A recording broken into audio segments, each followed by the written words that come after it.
I'm Jenna Seery, a bookseller and associate producer of Poured Over, and today I am so excited to be joined by Dava Sobel, the author of Longitude, Galileo's Daughter, a million other things. She has an asteroid named after her, and today we will be talking about the Elements of Marie Curie, an incredible look into someone that I think we've all heard of, but I don't know if we all know. So thank you so much for being with us today. Oh, I'm happy to be with you. So, as I said, I think most people will say that they've heard of Marie Curie and probably know something about radioactivity or, they know a little bit about what she's done. But I, even myself, someone who I'm like, oh, I think I know a little bit, was like very surprised to know just how much she really did and how much she influenced a period of time in science. So I have to ask, why did you start this project? How did this all come to you? It all came about because very late in my life, I became sensitized to the issue of women in science. Somehow, growing up, I was just lucky. I was always interested in science, but I didn't encounter anyone who said, well, girls don't do that, or you're not smart enough to study physics. All the things that I know women hear, somehow I escaped. And it wasn't until writing the previous book, The Glass Universe, that I found in myself a real surprise at what those women at the Harvard Observatory had accomplished. I kept being surprised, and that bothered me because it meant I had come to them with extremely low expectations, and that despite all of the advantages I had, the lucky advantages, I had not escaped certain negative attitudes about women that were just in the air when I was growing up in the 1950s. And I really had to admit that I had absorbed them. And then I was an immediate convert to the issue of women in science. And the thing that drew me to Madame Curie was the discovery through reading a book I was asked to review, that she had employed a number of women in her laboratory, proving the case that she was never the only one. I found it ironic how hard she worked to not be the only woman scientist. But still, here we are, and most people cannot name another one, as you said. I found that very interesting as well. As I was reading, we have this preconceived notion that she was so singular and so outside of the bounds. And of course, in many ways, she may have been. She was an incredibly, just beyond the bounds of what we can think of as an intelligent person. She was incredibly determined and innovative in so many ways. And yet there were a lot of other women working as well. So it's kind of this push and pull of, yes, she was singular, but not in the ways that we think. Exactly. I could go on and on about how singular she was and how often she found herself the only woman in the room. I think that was one of the more interesting things to me, to learn about these special physics councils that took place from beginning in 1911, where the top physicists in the world were invited to these small meetings to discuss all the new developments in atomic physics, quantum mechanics, and she was at every one of them. And until 1933, she was the only woman. It's incredible to imagine that. I think at least for me, I think of this time in science as so rapidly advancing. There was just so much growth. We were learning so many things all at once in ways that were sort of building off of each other. And her building blocks were really so important for what would come next. I mean, imagine discovering a new element in the periodic table, and multiple, to be fair. I can't even imagine what that is like. Yeah, and the way she did it, this new tool of radioactivity, And before that, people really had no concept of what was going on inside the atom. And radioactivity really led to what we would now call atomic physics. And I can't stress enough the number of times that I had to pause reading and go Google things. That's the kind of reader I am. Good. I have to stop in the middle and know more. My search history of late has been physics focused, I would say. Okay, great. There's a lot of science in this book, and I make no apology. She was a scientist. It's important to know what it was like to be in the lab, what was the state of chemistry and physics in her time, and how did she contribute to the changes in those ideas. I think personally the best way to read any sort of nonfiction book is to close the blinds and buckle in and just devote myself to what I'm experiencing. And I always like to feel like I'm putting in as much as the book's going to teach me. Like I have to do the work to learn. But your books are so easy to do that with because while there is an incredible amount of science and information, it's so easy to digest and to pick up. It doesn't feel like I'm reading a textbook. It's presented in a way that I'm like, I know exactly what's going on here. Well, thank you. That is a great compliment. And you are the ideal reader of nonfiction, obviously. Some of my friends who are not as nerdy as I am will tell me that they actually skipped over the science parts, that it was the story that held them.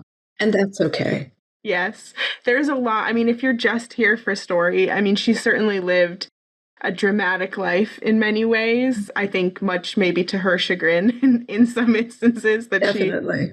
But there's a lot of story there as well. I love the line, her younger daughter, who wrote the first biography of Madame Curie, said that she was tempted to tell her mother's story as a legend because her life was legendary. Her spirit is gigantic. Yeah, I think for any woman really growing up, she was one of the easiest role models. I mean, she was everywhere. She is the woman of science, I think, across the board. What another thing that really surprised me working on this, whenever I would mention that I was writing about her, all sorts of people would volunteer that she was their personal heroine. So not just women and not just science-minded people, but I think maybe the most famous one is Alan Alda, who says that she's his hero and that she is the perfect role model for not giving up because she never gave up. I think that really comes through in this book. There are so many moments as I was reading, both personally and professionally, you put yourself in her shoes, in her world, and you think, I don't know if I could have done some of these things, even from her very early age, her childhood, her mother dying young, her sister experiencing a lot of hardships, even just in getting an education. It makes you think, imagine how many geniuses, how many incredible people of all disciplines out there just weren't able to get the education to flourish. Mm-hmm. Yeah. She had a lot of grief in her life. You mentioned her mother's death when she was 10. Her oldest sister also died at age 14. This was a time when tuberculosis was rampant. And then losing her husband, this ideal mate she had found, it really characterizes her. And yet she rises to the challenge. Would my first thought be, at the outbreak of war, realizing that this is the first time X-rays are available, I will outfit a van with mobile X-ray equipment, and I'll drive to the front. And I'll take my 17-year-old daughter along. Not only was she a woman, but a small woman, not someone of particular strength or size, and someone who was ill a lot of the time. There were many moments as I was reading, it is challenging to read in the sense of knowing the effects that her work was having on her, to sort of step back and to watch and to imagine, when she's digging through these like vats of ore and like things run off from things and everything's glowing, you have this feeling of like, ooh, it just tugs at you that know that what her success is costing her in a way. And she had no idea at the beginning. No one did. You imagine, like, there are moments where it's, people putting test tubes in their pockets and burning themselves or leaving things in their drawers, or even her grave in the Pantheon, which and imagining that it's lined with lead still because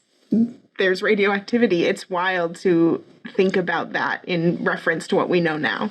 Right. And how radium, which lasts for 1,600 years, has a half-life of 1,600 years, so it lasts even longer than that, and how through most of her lifetime, from her discovery onward, it was considered the cure for cancer. And that was one of the things that made her so famous. I can't stress enough. I would just keep going back to, like, you read it and you don't, there's so many moments where I'm like, I didn't put all the pieces together to know how many things had to happen in order for us to be at the point we are. There are so many scientific advancements. I think sometimes we think maybe science is like too big and lofty now and we don't understand it, and versus like these older discoveries where we were still figuring out how the world works, even though we're still figuring out how the world works.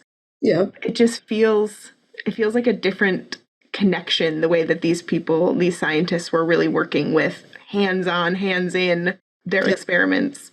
I think I want to ask you a little bit about your research process, about how you come to your sources, how you compile.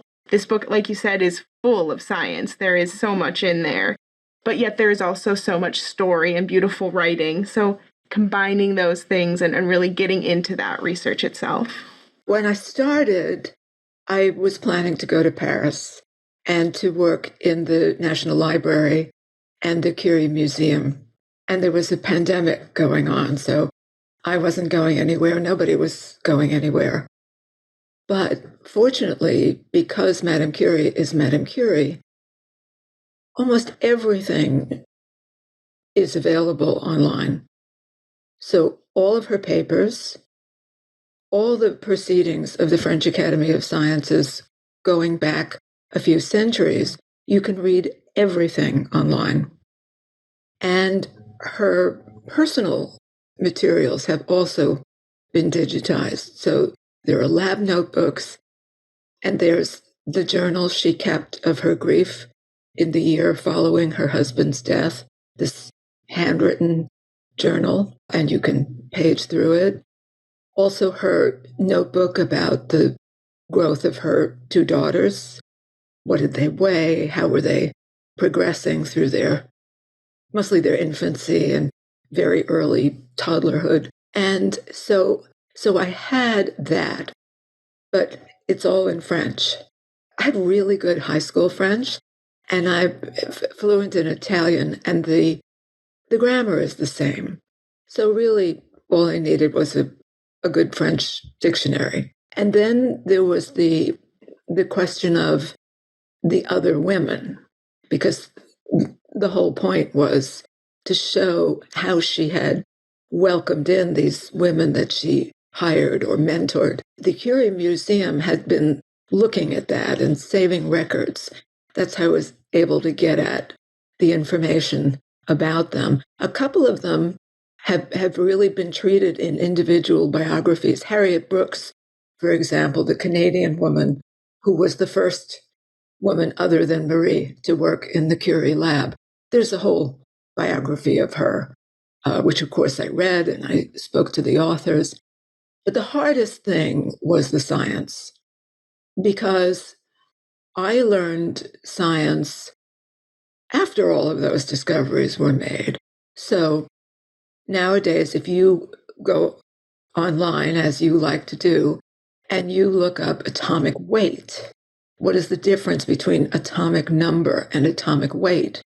Well, there's a very simple explanation. The atomic number is the number of protons in the nucleus, and the atomic weight is the number of protons plus the number of neutrons. But when the Curies started this work, No one knew there was such a thing as a nucleus in an atom. They certainly didn't have protons or neutrons. So all of those things happened in the course of this story. And to understand the science in the terms she had was very difficult.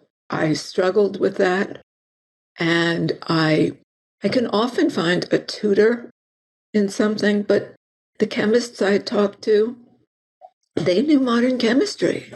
They didn't really couldn't help much. So that was the real slog, but it was worth it. It was worth it. And what were the steps? What did she do? How did she discover an element that exists in such a minuscule trace that you can't see it? There are so many moments where I was like baffled that we have ever as humans discovered anything at all. And that the imagination, having the like foresight to be like, no, it's there and I will be able to prove it. Yeah. I know I've never been that sure of anything. Yeah. But it was fun to be with her. Yes. I love how much inclusion there is of her own writing and her own thoughts, because it really does help to put you in her head in a way that I think it's easy to maybe sensationalize someone whose life is, like you said, as legendary as hers. There is so much there, but she was also a person who was dealing with very human and intimate struggles as well as her professional struggles. And very female struggles. Yes. So one of the best sources I had were the collections of letters between her and her daughters. There are 2 collections. And being able to quote her letters to her daughter, how she could combine her love, her care about them, but also to always sneak in something about mathematics to the older daughter, and to appreciate the fact that the younger daughter was not going to follow them into the laboratory. She was going to be a musician, and that was fine. And her mother would do whatever was necessary to nurture her musical talent. This is a person who, throughout these difficult experiments and discoveries, was also getting pregnant, having a miscarriage, giving birth, nursing, having trouble nursing. She deals with all of those things. I found myself having these moments while I was reading. We have this inclination to be so impressed and so moved when, and rightly so, when women are able to do those things, when anyone is able to parent and have this incredible career. But I also found myself being like, but we never ask how a man can be a father and a scientist at the same time. No one's out here saying, well, he's a very good dad and a scientist. And they should. That's incredible. But we don't say it. Well, that's the real difference between women scientists and men scientists. You'll often hear that women do a different kind of science, that what they do is plodding, repetitive, boring, steadfast. But men have insights and inspiration. And I'm sorry, but what men do is very boring most of the time. To a non-scientist, to them it's not boring. And as you say, the men are not assumed to be caregivers, but the women are. And in fact, in the United States, and this was a study published in the Proceedings of the National Academy of Sciences, 40% of women scientists drop out when they have a child. Marie had not only an extremely supportive husband, but within a month of her first child's birth, her mother-in-law died. And the father-in-law offered to move in with them and watch the baby. He was a medical doctor. He had delivered the baby, and he came to live with them. And that was their living situation when they shared the Nobel Prize in Physics in 1903. It really does put into perspective of course, she had to overcome things that none of her counterparts were even remotely dealing with. These men that, were living completely different lives. Even her own husband, prior to meeting her, was like, well, not gonna get married, not gonna have that. Not gonna get married because women, he had this great line in his diary about how a mistress would sacrifice the greatest genius in the world for an hour of love. So he wasn't having any of that. But then he met her. And she was different. Of course. And she was different in all of these ways. I think it's also easy to sort of devalue some of the other women's contributions that did sort of leave science when they got married and had children. It's easy to say, oh, of course they did. And yet, who's to say that isn't, one, a perfectly valid choice, and exactly. two, the choice that many of them must have felt they had to make. Right. And that's why I stayed with Harriet Brooks, this first woman who came to work for Madame Curie, who was really, really brilliant and was involved in some of the earliest discoveries about radioactivity. She was given every opportunity, fellowships.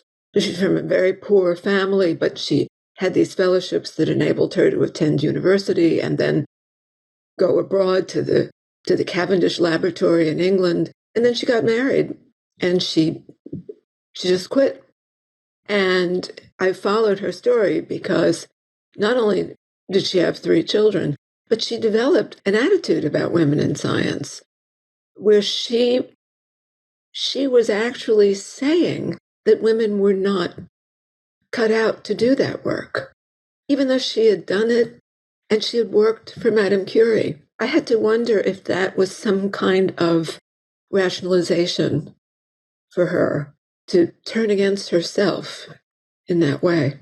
There is a lot, I think, of applying, especially from a quote-unquote modern perspective. It's easy to supply a lot of like moral judgments to decisions people made under different circumstances. I think especially when you're talking about women. And, I saw, even doing my own research about Madame Curie, there's people who say, oh, she didn't do enough to pave the way for female scientists, or, oh, she did this much. But again, no one ever says what men did to pave the way for other men. Or for other women. Yeah. And she wasn't limiting herself to paving the way for women by any means. Mm-hmm. As her laboratory grew, there were far more men than women, and they came from all over the world. That was another thing that astounded me. She had people from India, China, Japan. To see her dedication to the field as a whole and helping anyone who was willing and able and ready to work with her, regardless of things a lot of other scientists would have completely shut down. I mean, that is another singular thing. Well, I think that was maybe most evident during the First World War. So not only was she risking her life going around with her mobile X-ray unit, but realizing how many people were needed to be doing that work, she offered a course for ordinary French citizens, women who had just been through basic schooling. And they could sign up for her course. It was a 6-week crash course. They learned about electricity, they learned X-ray theory and practical applications, and they learned human anatomy. And then they went out and drove other vans to other hospitals and front lines. To think that there were 150 women who came through the program and did that, that alone is a stunning achievement, and it's not even the thing she's remembered for. There are so many things that, as I read, I kept thinking, this is why it's important to keep telling stories, even stories people may think they've already heard, because, of course, we know, many people know, okay, radium, yes, radioactivity, X-rays. But like you said, there are so many other pieces that just go unnoticed. And it's like, well, we have to keep telling our stories. We can't let ourselves forget really all that we've accomplished. And I think every time a story gets retold, it's for a different reason. The biographies that I read of Madame Curie didn't talk about these women. maybe one of them would get a mention here or there, but not this idea and not the fact that there were more than 40 of them. The book I read that gave me the idea for this book was called Women in Their Element. And it was a collection of about 35 essays, all by different authors, each one focusing on a particular woman and her relationship to a particular element. And of course, Madame Curie was in it, and her daughter, Irene. And I think when I looked at the table of contents, I recognized only one other name. But then as I read, what really surprised me was the number of times Madame Curie's name popped up in the other stories.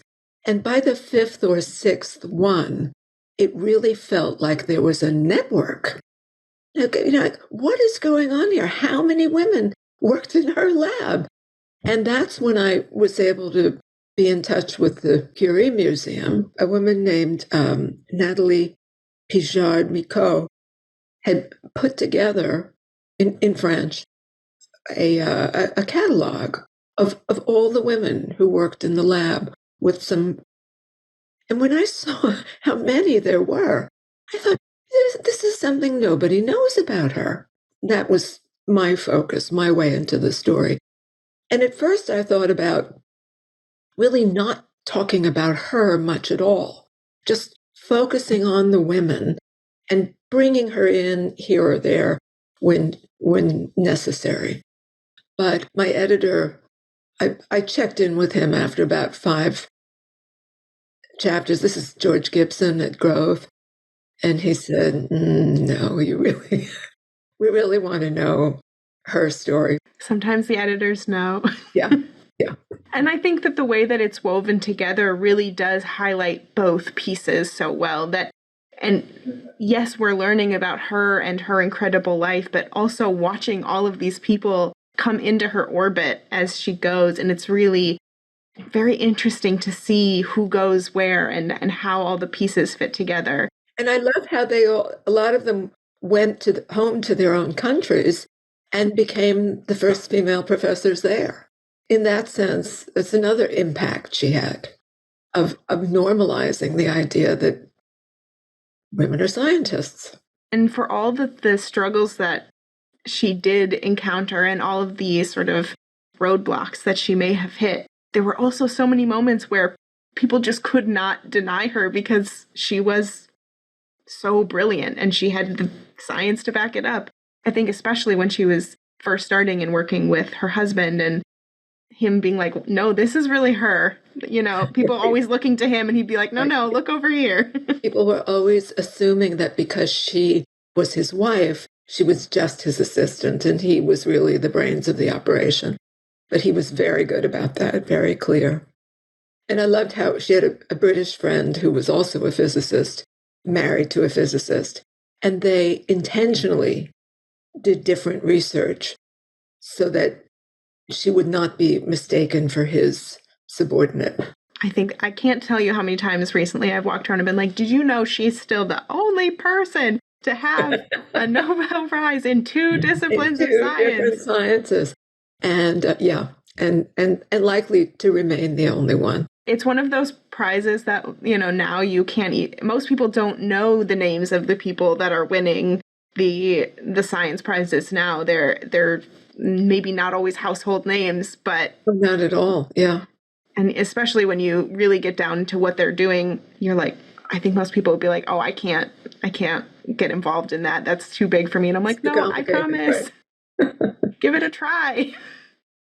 And I think that books like this are great ways to sort of get your feet wet in understanding something that big and that interesting. I mean, even something like the periodic table, which I think most people just go, oh, yep, that's just there. I know that exists. Yeah, you see it everywhere.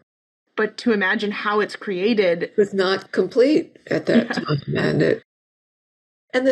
Just to get back to the Nobel Prizes for a minute, when they Pierre and Marie accepted the Nobel Prize, Pierre pointed out that Alfred Nobel's work had been of great benefit, but also of great danger to humanity. And it raised the question of whether it was wise to learn the secrets of nature. And of course, radium turned out to have terrible effects. And we all know what happened in World War II. And even now, so both the chemistry prize and the physics prize were related to artificial intelligence and to the uses of artificial intelligence in science. Another case of a technology that may prove very harmful. But to me, it doesn't mean that we shouldn't discover the secrets of science. It just shows how unpredictable human behavior is, and not just among scientists. The use of tools, how they get used. There are just as many, as we've named some of the very, helpful and important uses of things like radium, uranium. There are just as many dangers that go along. And like you said, it doesn't mean that we shouldn't continue to grow and learn and expand our knowledge, but it does mean we have to learn from the things that we've done in the past. And again, is another reason why it's important to continuously tell our stories and remind ourselves this is what's happening. I mean, even watching Oppenheimer this past, summer, and having, I think, a new group of people understand how that came to be. We just got to keep looking back. Yeah. I have to ask, too, as we are thinking about this book as a whole, if there is something that really was a favorite thing that you learned or something that surprised you the most as in your research. I think the number of people who mentioned her, people who I didn't expect would even know about her, like Henry Adams. There's this famous book, The Education of Henry Adams. And he talks about how surprising it was when Madame Curie presented radium. So I assembled epigraphs for each part of the book. The book has 4 parts, and each one opens with a quote about a particular element, but then a quote about her. And there's also a quote about her from Marcel Proust, In Search of Lost Time. So her influence went way beyond science. And I think a lot of people in this country don't realize that she came to the United States twice as the guest of the American women who had raised money to buy her additional grams of radium. Her appeal to people really made her such what we would call a rock star. And at the time, she was always just kind of confused by that. Like, why are they making such a fuss over me? And she didn't much like it either, but she was a good sport. And that's all we can ask for, I think, is someone to be a good sport. And especially now to be able to look back and really see her as a person. I think it's very easy to sort of generalize historical figures down into parts like, this was Madame Curie, the scientist. This was Madame Curie, the wife, the mother. But really all of it was happening at once. And it created, no piece could happen without the other. Mm-hmm. Yeah. Also, I have to ask, because we are booksellers and we want to know, I have to ask a little bit about your literary influences, your influences as a writer and a reader, some things you love. Yeah. So my parents were both great readers, and it was hard to get their attention away from a book. So I think that was a big influence on me. I always was interested in science. I was lucky enough to go to the Bronx High School of Science, which was a fantastic experience. And readers I started admiring early on, well, I'll mention Carl Sagan, because for me, the best kind of science book is actually written by a scientist who can write. And that is a big ask, because not all of them can. But he really could. And because of his wide popular appeal, he got criticized pretty often by fellow scientists for being a popularizer. But one effect of his being a popularizer was that he created an entire generation of astronomers. There's an astronomy cohort of a certain age. If you ask any of them, why did you go into astronomy? I watched Cosmos on television. I also liked John McPhee. I really loved the way he could take a topic that I was not interested in. I didn't think I'd stick with that article in the New Yorker, and then there I was, reading on and on and on. Writers are people who like to sit alone in a room. And then when you have written a book, you're expected to become an accomplished public speaker. It doesn't really happen easily. Those are some of the influences. I have a lot of contemporaries who are writers and friends, so I try not to go there. My friends include Casey Cole, who's written several books about science, Diane Ackerman. We all get along great. Yes. I have to also ask, one of my favorite questions is, do you have someone who's sort of a perfect reader, or someone that you'd really love to find this book on a table or a bookshelf somewhere? Yes. It would be a young woman, maybe even a teenage girl, who is being discouraged about her interest in science because that's not really for girls, or some other ridiculous comment like that. And she could read this book and just say, I think that there's definitely an incredible audience that is going to love this book and is really going to find pieces of themselves in it in ways that they maybe don't expect. So thank you so much for being with us today and for talking about science and all of the great things that come along with the life of Marie Curie. The Elements of Marie Curie is out now. So thank you so much. Oh, it's been really a pleasure talking to you. Thank you. Thank you for listening. Poured Over is a Barnes & Noble production. To help other readers find us, please rate and review the show wherever you listen to podcasts.